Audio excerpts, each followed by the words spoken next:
Tantor Audio, a division of Recorded Books, presents Fleece, Navi, Dead by Joanna Campbell Slan, narrated by Mcfadden. Prologue. Fat snowflakes did slow pirouettes as they drifted down from the heavy-bellied clouds overhead. In half an hour, at 3 o'clock, this parking lot would be dark, impenetrable, except for the yellow circles cast by the scattered sodium lampposts that rose from concrete verges. Although the lanterns didn't shed a lot of light, they would lend the lot an eerie glow more akin to Halloween than the imminent holiday. Christmas.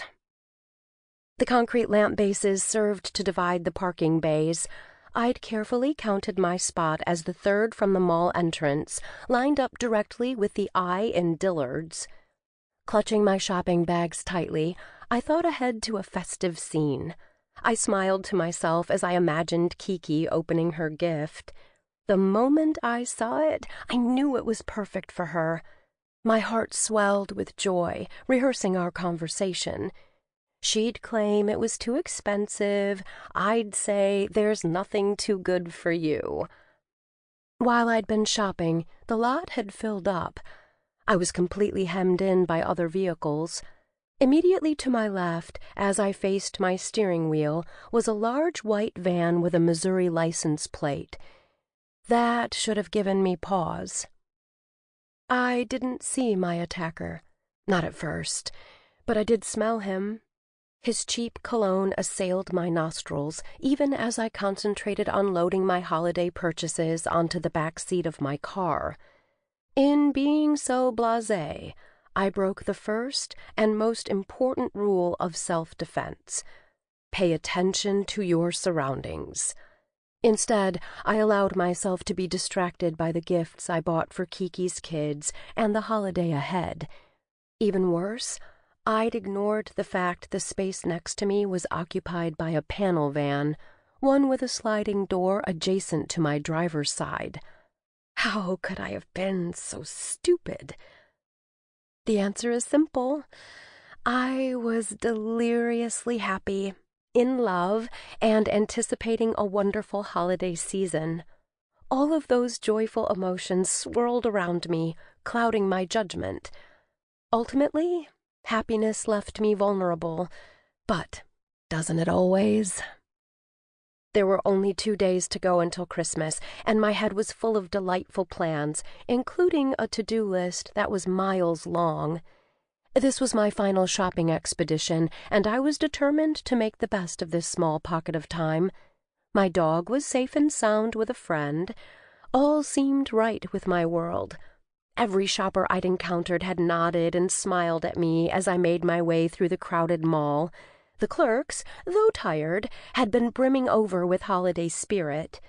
Tens of thousands of dollars had been spent on holiday decor, and the stores had decked themselves out with every imaginable seasonal decoration. Truly, it had been a feast for the eyes. I couldn't wait to pick up my dog, get home, put on Christmas music, and wrap my gifts. How cheerful they would look under my live fir tree. The fact I'd only purchased gold, red, and white paper meant that every box would coordinate with my carefully planned holiday touches. From the magnolia leaf wreath at the front door, to the small gold dishes of potpourri, to the white hand towels embroidered with gold holly sprigs, I'd planned every element to look just right, a cross between festive and classy. Yes, that was what I was aiming for. My fingers tingled in anticipation as I unlocked the passenger side car door and shoved my shopping bags inside. A sliver of prudence burst through, forcing me to pause for a heartbeat while I took time to consider.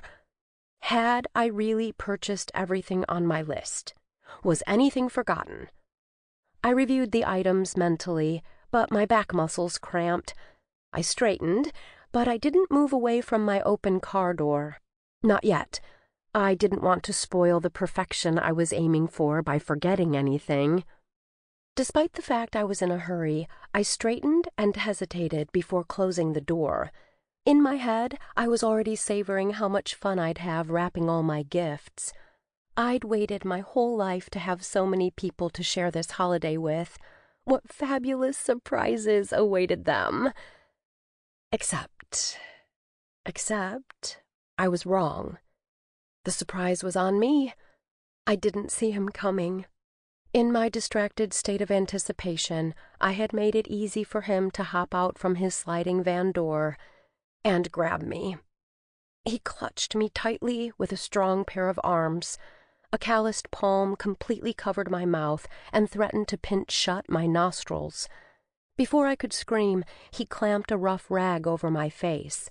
The fabric was coarse enough that it scratched my skin like a piece of sandpaper. I was too stunned to move. That passed, of course, and a second later I flailed around, kicking my feet, tossing my skull in an abortive headbutt, and scratching at any surface my fingers could find. Not that it mattered. My Ugg boots simply softened any blows I delivered. My thick mittens must have seemed comical as they pawed around, and my headbutt was ineffective through my thick head wrap.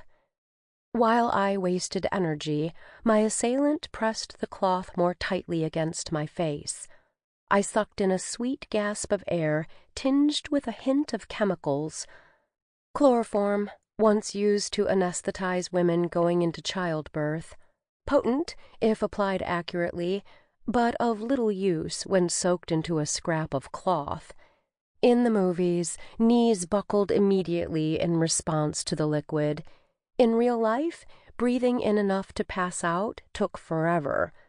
If I could stay conscious, a passerby might notice my struggles. I did my best to turn my face away from the cloth, but his grip was tight. I could feel the weave of the cloth abrading my skin like a piece of sandpaper rubbed across my mouth and jaw. Rotating away from the attacker was my only hope. If I fought him long enough, surely someone might notice. There were hundreds of shoppers roaming the lot. Even if I couldn't hurt the man who held me, I could make a fuss. I redoubled my movements, throwing out my arms, making scissor kicks with my legs, and pounding my fists against the air. Once or twice I connected, but only barely. His grip was too strong. His size was too intimidating. My efforts felt ineffective. His hold on me tightened as his adrenaline kicked in, matching mine and raising it to yet another level. I needed to try another tactic. Aside from throwing my weight toward him, I reversed my efforts and tried to break free by lunging toward my open car door. The shift surprised him. He staggered 2 feet toward the vehicle, enough for me to reach one of my shopping bags. A mitten fell off. I stretched my fingertips and brushed against a surface. The rag had slowly moved upwards, riding the bursts of energy so that the edge nearly touched my bottom lashes. Because the cloth had been folded over, a short cuff stood away from the bulk of the material. It might as well have been a 6-foot wall between my eyes and the rest of the world. Blindly, I reached out once more. This time I definitely took a swipe, sliding past, what? A clear plastic box of Ferrero Rocher chocolates, a black cashmere sweater, a hardcover book signed by the author. Close, so close, but fingers were still too far away to gain purchase. The chloroform was making me sick. I heaved, making a retching sound that's the unmistakable precursor to emptying out one's stomach. He'd had enough of the struggle. With a grunt of effort, he picked me up, lifting my feet into the air. This is my chance, I thought. I kicked at him. He turned so we faced the open sliding door of the panel truck. He took one step forward, and that increased my sense of panic. Over and over again, I'd been told to never let an assailant take you away. Once you were in a vehicle, you were impossible to find and easy to subdue. A cold dread started in my solar plexus and quickly took a circuit of my body. Oh, Lord, no! Don't let him drive away with me. No, no, no. I threw my legs out wide into a split and braced my feet against the sliding door frame. Now he was trying to push me inside, but I had leverage. I arched my back and resisted. The odds tipped in my favor because I could lock my knees and fight back against him. Or so I thought. Help had to be on the way. My friend was coming, and someone somewhere would see this farce play out and realize I was being abducted. Wouldn't they? Couldn't they? But all I saw were more groups of people streaming past and chatting with each other in cheerful oblivion. They didn't give us a second glance. Why should they? We were two people fooling around, having fun. I gnashed my teeth and tried to bite him, but his hand worked like a sander, grinding the rough piece of fabric tighter and flatter against my skin. I could barely breathe. My lungs screamed with white-hot fury as I fought to suck in air. I did manage to suck in a projectile, a flat bit of fabric that tasted like a cleaning rag, vile and potent and strangely sweet. Why was he hoping to subdue me? Why was he working so hard to kidnap me when he could have simply grabbed my purse and run? It was still sitting on the back seat of my car, undisturbed. Inside was nearly $100 in cash. Of course, I knew the answer to that. He didn't want the money or the purchases. He wanted me. The saturated cloth finally began to do its job. From feeling sick, I went to being dizzy. The world tilted to one side, stars danced at the edges of my vision. All of a sudden, I lost the ability to fight. I went limp. He lifted me inside the van. I tried to dig my finger into his arm, hoping to pull it away, but inside my mittens my nails bent backwards, sending a shooting pain through my fingers. Tears streamed down my face. I'm going to die. I'm going to die. The words went around and around in my brain. He had planned to take me away from here. Where to? I guessed it would be someplace where he could take his time, where he could torture me for hours or days or even years, like those poor girls in Ohio. This was definitely going to ruin Christmas, I thought. That was the last coherent thought I had. My failure to protect myself would ruin the holiday for others. Instead of looking forward to Christmas, from now on they would think of the holiday with revulsion and fear and grief. And it was all my fault. 1. Sheila got her wish, but then again, she'd planned this day for more than 14 years. That wasn't surprising, that Sheila prevailed. My mother-in-law has had a lifetime of practice at getting her own way. Not that I really minded. I knew nothing from nothing about planning a bat mitzvah. Sheila was an expert, having been born a Jew. To her, this was the high point of her life, especially since her son, George Lowenstein, my first husband and Anya's father, wasn't around to watch his daughter join the Jewish faith. Given the bittersweet nature of this ceremony, I vowed not to complain. I was the very soul of patience as Sheila went over and over the myriad of preparations. "Are you going to make this big of a fuss when she gets married?" I'd asked. Since I owned the area's premier craft store, Time in a Bottle, I had to balance Sheila's demands with the needs of my business. Luckily, my hours are flexible to some extent. Unluckily, I was tasked with creating many of the decor items and paper products that Sheila had deemed essential for the bat mitzvah. "Of course I'll make this big of a fuss over Anya when she gets married, if I live that long." Sheila didn't smile. "This is my last opportunity to honor my son's memory." "Not true. You honor him in many other ways. There's a scholarship at Cala, the Charles and Anne Lindbergh Academy, the school my kids attend. There's a fund at the temple in George's name, and you do have 3 grandchildren who will carry on the Lowenstein name." I paused. This wasn't entirely, strictly true, and we both knew it. "Nice try." She smirked. "I do what I can." Of course she was right to correct me. After Ty was born, Anya decided she didn't want to be the only Lowenstein in the family. Detweiler had repeatedly offered to adopt her, with or without a name change.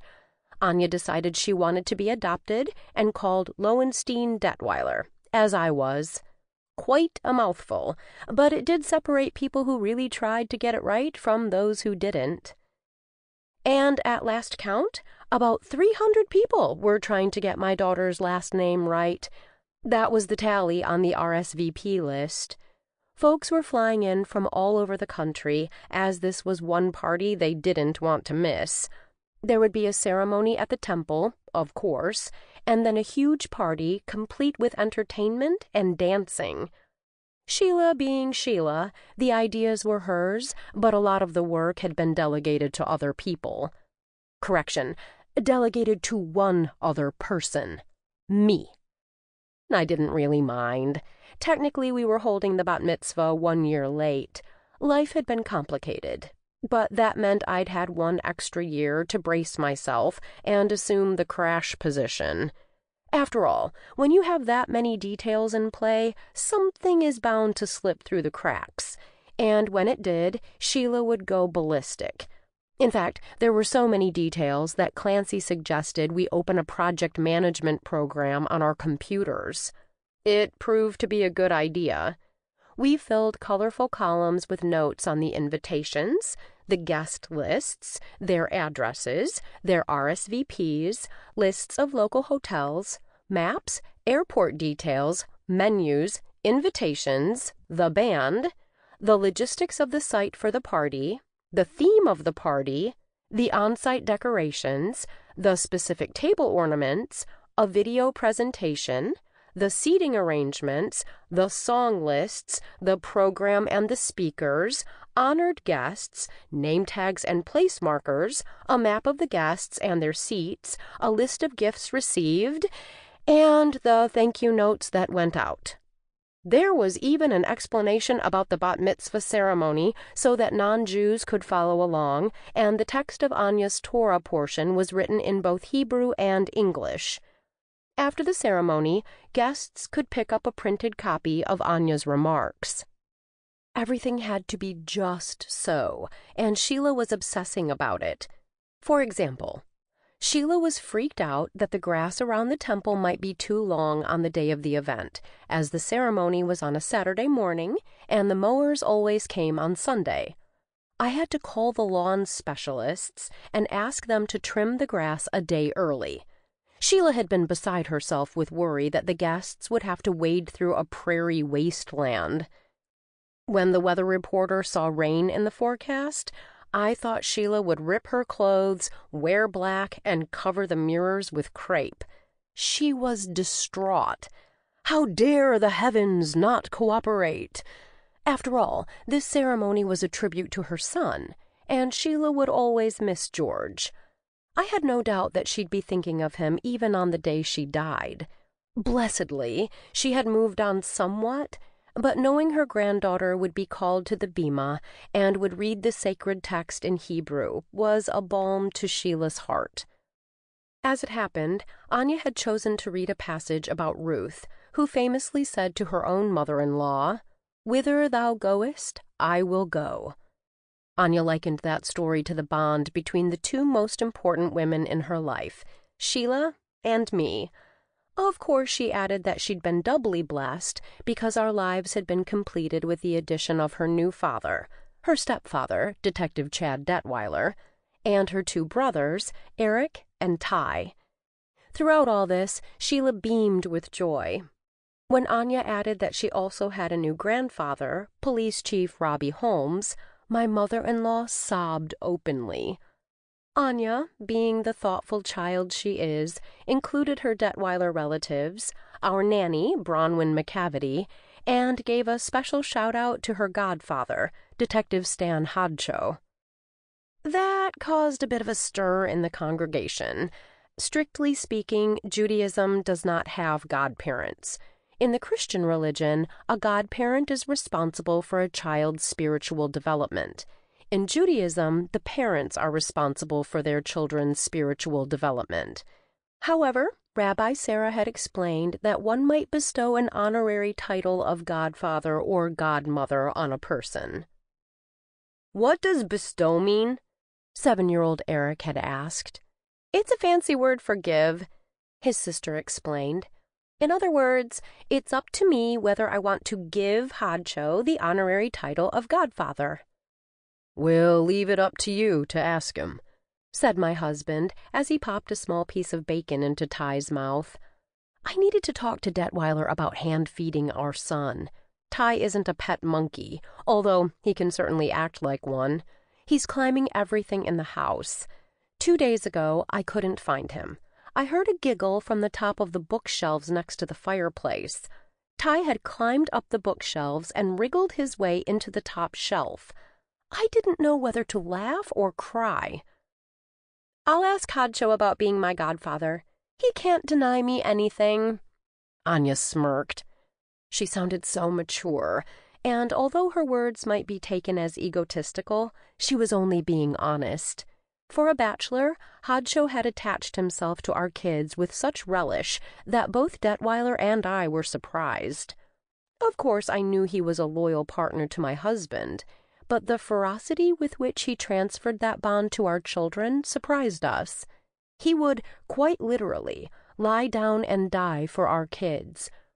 Although he'd started as Ty's godfather, he'd quickly become the man for all 3 children. His agreement to serve as godfather for Eric and Anya eased a lot of jealousy after Ty's christening. On reflection, there had been a lot of shocking moments during Anya's bat mitzvah. Our head table must have looked like some sort of photo shoot for political correctness. There we sat, a Jew, an Episcopalian, a Roman Catholic, a Lutheran, a Native American, a biracial child, and an intersex person. When you went down the row like that, it sounded like the first line of a joke. All we needed to do was walk into a bar. Except we didn't need to go anywhere, because Sheila had hired not 1, but 2 mixologists who could concoct any sort of drink you wanted. And we certainly did our share of drinking, dancing, and generally whooping it up.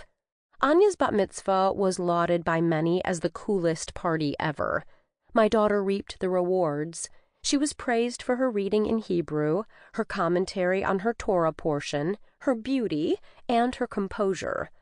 Not surprisingly, she cleaned up in the gift department. People were incredibly generous.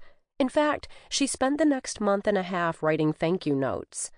A lot of people gave her money, and that she put aside toward a down payment on a second-hand car.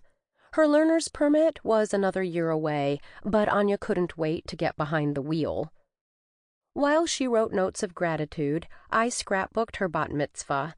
There were so many photos that I had to divide the images into 2 volumes.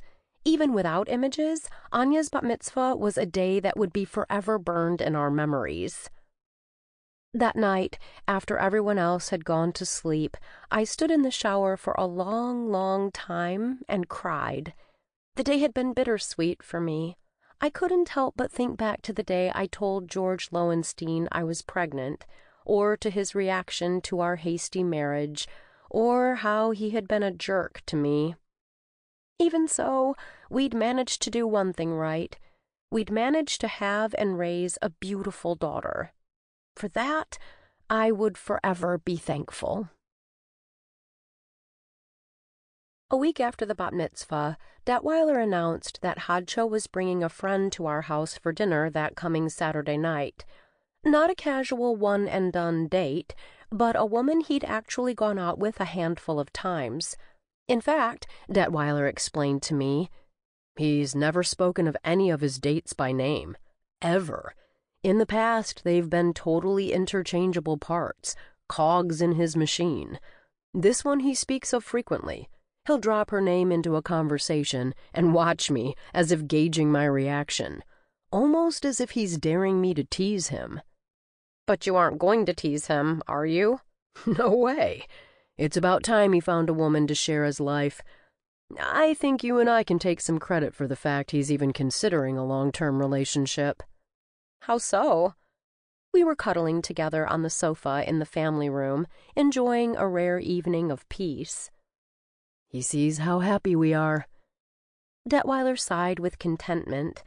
The house was quiet, the baby was asleep, Eric and Anya were spending the time with Sheila and Robbie. Even though Sheila and Robbie are not Eric's blood relatives, he calls them Gran and the man. I have no idea where he'd come up with the man. I suspected that Anya had made an offhand remark about Robbie being the man in reference to his work as police chief. Somehow the term lodged in Eric's brain. Next thing I knew, Robbie had a new nickname. I wasn't entirely sure that I liked this new nickname, since it implied disrespect. But I capitulated when Robbie assured me that he'd been the one to actually propose the moniker. "Eric already has a grandpa, Louis Detweiler, and goodness knows what we'll do if his biological kin ever show up. This came about because one day I was explaining to him that some perps call cops the man. Next thing I knew, he'd pinned me with the title." "But it's not polite," I'd sputtered. "Shoot, the way he says it, Eric doesn't mean it in a negative way. The man is fine with me. I always wanted to be a tough guy." My brow furrowed. "Robbie, as I understand it, the man means the government, as in Big Brother is watching you." Robbie tossed off a laugh. "You're probably right. See, if we can't even agree on what it means, who cares? The man can be whatever we decide it will be." I knew when to stop. Actually, Eric is always asking questions, and so it wasn't surprising he'd asked Robbie about being the man. When Eric first came to live with us 2 years ago, I had no idea whether he was intelligent or not. I pledged to love him no matter whether he was Einstein material or a couple of fish sticks short of a baking sheet. Because Eric had been traumatized by the loss of his mother and stepfather, his verbal skills were sadly lacking. That led all of us to wonder if he wasn't going to have trouble learning. Detweiler and I even discussed having him tested for disabilities. As soon as Eric settled into his new home and accepted that we were his new family, the child leaped forward in all of his cognitive skills. True, he did need a boost with reading, but 6 months of sessions at Kumon helped him reach his grade level. Kumon's motto is, "Where smart kids get smarter." They offer programs that support a child's learning in a variety of subjects. Because Anya needed Kumon for help with math, we left Eric in the reading program. Wouldn't you know, he mastered reading at his age level and shot right past that. Now there was almost nothing he couldn't or wouldn't read. That seemed terrific until Detweiler and I realized we had reading materials in the house that were too advanced for him.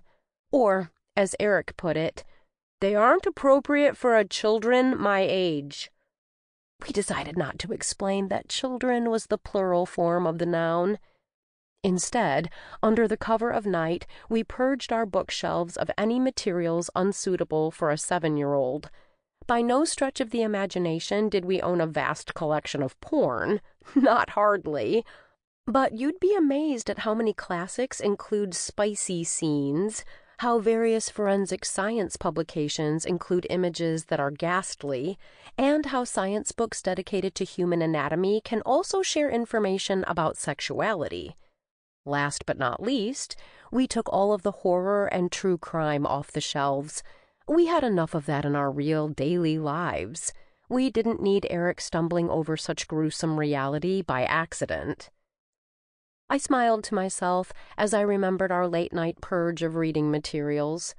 Detweiler saw me grinning and thought of another reason for me to look happy.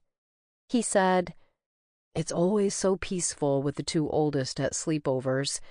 Too bad Robbie and Sheila are not up for this every week, especially as Anya enters her teen years. She likes staying up late.